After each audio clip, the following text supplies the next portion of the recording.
Calls for a referendum on income tax powers for Wales have been rejected by the First Minister, despite a pledge by David Cameron on minimum funding.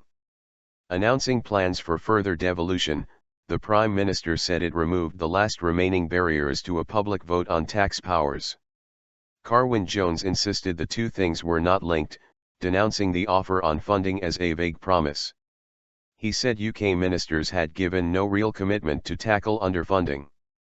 Under the plans announced on Friday, the Welsh Government's funding would not fall below a certain, as yet unspecified, level, with an expectation that a referendum on income tax would then take place. It is understood the UK government had previously insisted such a pledge would depend on a firm commitment to a referendum. Stepped back. Mr. Jones told BBC Radio Wales, "The two things are not linked. Only on Tuesday were we told of the link between a referendum on income tax and fair funding for Wales. My answer was no, as the two things are not related. They've stepped back from that in London and I welcome that.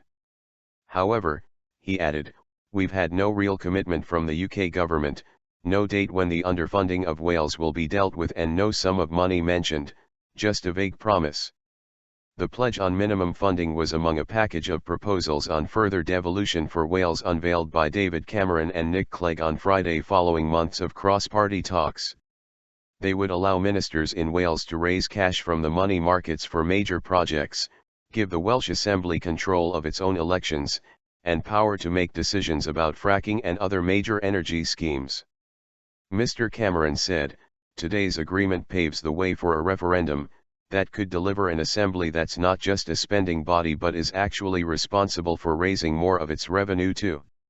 And to me that is responsible devolution, that is real devolution, and I think that is vital for Wales and for the United Kingdom."